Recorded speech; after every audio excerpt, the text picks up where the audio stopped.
episode of HFS Unfiltered. I'm Ashwin. I'm an executive research leader here. Today, we're here to talk about the theme of AI first GBS. And to do this, I'm joined by two fine gentlemen. We have Shashidhar N, or Shashi. He's the Vice President and Global Platform Head for AI and Automation Offerings at EdgeVerve. Hi, Shashi. Glad that you're with us today. And we also have Saurabh, who's our president here at HFS and leads up all our research. Saurabh, good to have you as well. Saurabh, let's start with you to set context, right? So we at HFS, we've been talking about this concept of generative business services as a new model of GBS for quite some time now. It's about shifting to an AI-led, data-driven model, fueling growth, fueling innovation for enterprises. So can you expand a bit more on why now's the time for enterprises to start thinking and pivoting to this model and how AI changes the game? Look, global business services or GBS has been a concept in our industry for close to 30 years, perhaps even more by now. And I think if I see two camps in this model. So one is if you are in a GBS camp, you are inside that tent, you feel this is the best thing that could ever happen to the world. GBS is the ultimate game changer. Which because you have so much data, you have so many people, you have, you are global by definition. The question is, what do people outside of that camp think of you? If you're not inside the GBS camp. And I think if you talk to, and we've done a lot of this research, Ashwin, as you know, when you go outside the GBS to their stakeholders, the perception of GBS continues to be this is a cost takeout. This is, this is keeping the lights on. This is about productivity. This is about efficiency. This is about offshoring. That is not how the GBS world wants to be known by, right? And rightly so. I think with that perception, we've often short-sold GBS. Because why is it that when you talk to a GBS leader, the first thing he or she says is, I have 5,000 people in XYZ location. How does that matter? Shouldn't it be, how do I add value to my enterprise goals? How do I drive growth and innovation? How can I be a hub to that? Now, that has always been the aspiration, but it has never been the reality. And I think we didn't have the tools and the technologies to be able to get there. With the advent of Gen AI, with the advent of agentic AI, I think we are finally at a stage where GBS can realize its potential. And that's why I think it's high time to start sort of rebranding GBS a little bit, right? Instead of keep talking about the same old, why don't we call it generative business services? And it's not just a play of words. Yes, it is a little bit of a play of words, but it needs to be generative by design. It can't be just the lift and shift of the old, and it needs to generate value. Not just save some cost. I think cost savings should be hygiene, and that's why we at HFS are very keen on rebranding. Shifting the narrative of GBS to what we call generative business services, because I think that's where we can start to realize true value of what this model promises. So AI first delivery is kind of at the heart of this evolution. So we did this research with 500 odd enterprise and GCC heads. 3 in 4 of them agreed that the future is AI-led delivery. And I assume that the rest of the 1/4 are going to subscribe to that thinking anyway, eventually. But Shashi, coming to you. So this is a great concept. We understand this is where the model needs to head. But the reality is that a lot of things are broken in GBS operations today. Right. So can you elaborate a bit on what's broken and how can AI first models help solve for it? Yeah. A great question, Ashwin. And like Saurabh mentioned, GBS is really a people-driven model. And there's a reason behind it, right? Typically, any systems, they organize around managing constraints. And if you look at the traditional GBS operations, the key constraint has been talent and skill availability. And hence, the entire operations was really structured around people-centric model, right? And global talent is what created the GBS model over the last 3 decades, like Saurabh mentioned, right? From standardization and centralization to Lean and Six Sigma to offshoring, nearshoring to using technology augmentation like task mining, RPA, etc., to drive down for the cost and increase the productivity. But it has had a side effects, right? This has led to a operating model which is very siloed in nature. And this siloed nature limits growth and responsiveness. It prevents agile coordination and communication. It localizes decision making, and it traps technology and data in isolated pockets, right? And today, the GPS is really at an inflection point where they have a great opportunity to move from a cost proposition to a value driven proposition. However, and to get full advantage of this traditional operating model, which is siloed operating model, is really coming in the way, right? So that is really, what is broken in the GBS operations, which is the traditional operating model, which is really siloed. And when I say operating model, all the pillars of the operating model, right? So that's what is broken at this stage in the GPS operations. So Saurabh, Shashi talked about operating model. So the enterprise are trying to get to the right side of the operating model karma, if you will, which means that they need to pay debts. So you've been having a lot of conversations again, sort of with enterprise leaders. So what are some of the biggest barriers you're picking up in terms of what's stopping enterprises moving to this AI first delivery model, as we call it? I think first of all, I think technology is not the barrier to moving to AI first. I think we keep obsessing about technology, and I think that is one of the fundamental mistakes that we make about this. Technology is there or thereabouts, and it's improving every day. Whether you talk about Gen AI, whether you talk about agentic AI, and these technologies are fantastic. People worry about hallucinations, etc.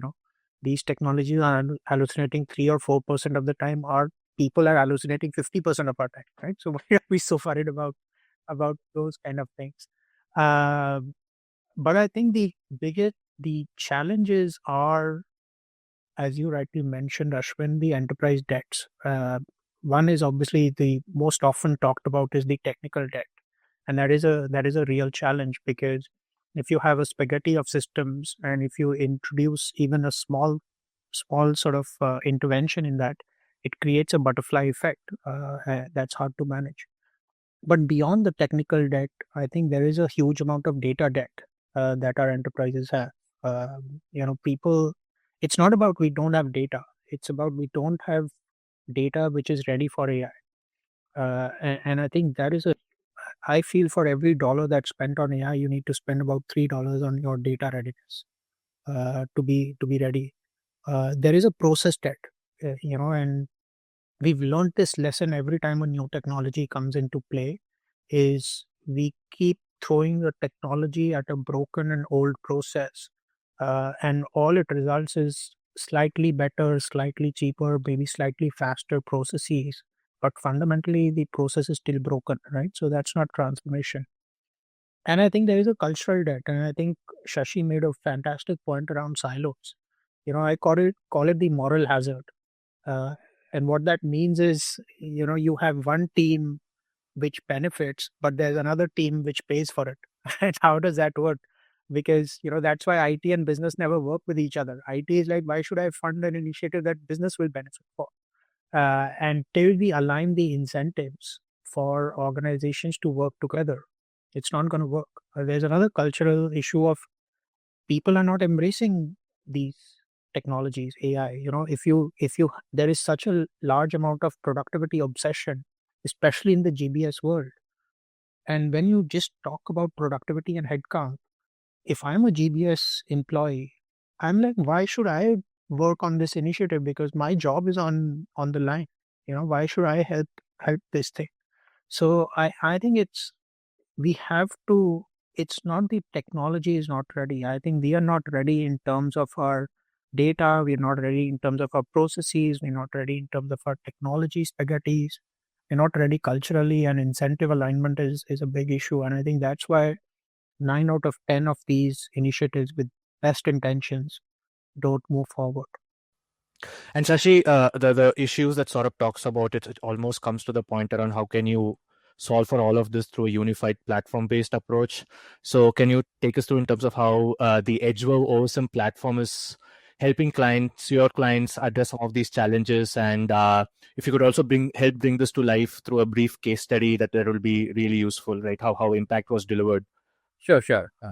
Like, as Saurabh mentioned, right? We should not really use technology. That's a very narrow lens. The real economic impact of AI, we believe, is determined less by the complexity of the task it performs and more by how it transforms the system in which it operates, right? And as I mentioned earlier, the core issue is really about the siloed operating model, and the platform really helps transform from a traditional operating model, which is really siloed, to a fundamental new operating model, one that's horizontally connected, designed to leverage an integrated foundation of data, and enables rapid deployment of AI-powered applications, enabling exponential growth in scale, scope, as well as the learning, right?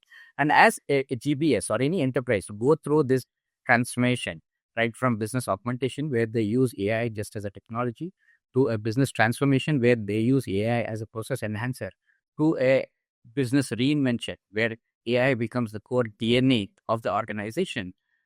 This is a long journey, and leaders need to think of scale right from the get-go. And that's where a platform-based approach becomes essential, because platform by very nature, like Ashwin, where its very nature connects the various parts of the system, various parts of the enterprise, including the various parts of the value chain or the ecosystem, and thereby delivering a holistic value. So that's the proposition in terms of the platform-based approach. And how we do it, we essentially do it by enabling transformation of each of the pillars of operating model. When I say pillars of any operating model, it's about people, it's about data, it's about technology, and it's about process, right? Starting with people. Now, how do you move people from becoming a barrier to innovation to how do you make them a driver of innovation? And that can happen if you're able to move people from runtime to design time, so that they don't become the bottleneck to scale during the runtime, right? And the platform brings a holistic set of capabilities to be able to drive an end-to-end orchestration of work across the enterprise, thereby people taking a design time roles rather than a runtime role, so they don't become the bottleneck to scale. That's on the people front. On the data front that Saurabh talked about, again, how do you go from a siloed data leading to an offline decision to how do you embed, real-time data-driven insights into every action, every decision, and every interaction that happens in the process being imagined? And the third is really the processes, right? You talked about the process deck. How do you go from a broken processes to an integrated journey? Because experiences and the seamless journey matters, because that's what drives both employee and customer advocacy levels, and those really drive the eventual business growth. And fourth, obviously, is the technology debt that Saurabh talked about. How do you go from a spaghetti of technology systems that you have to be able to drive the adoption of AI to where you start leveraging technology not as a barrier but as a differentiation? So that's the proposition.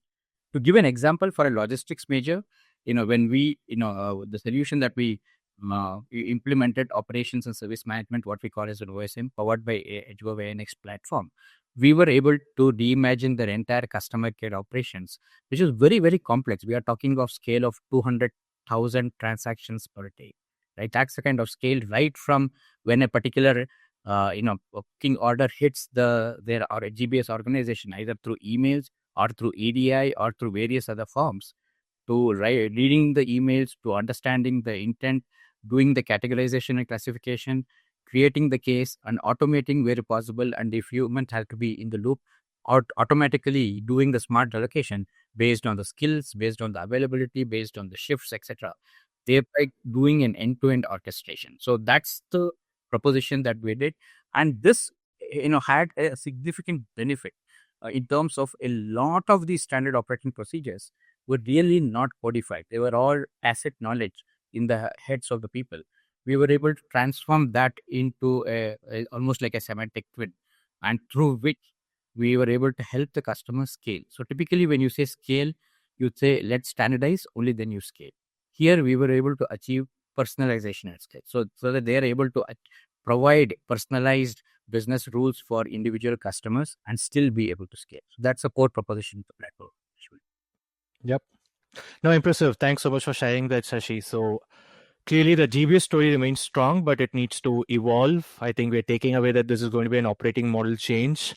So yeah, great insights. Thank you so much for your time, Shashi and Saurabh. So thanks. Yeah, once again. Thank you so much.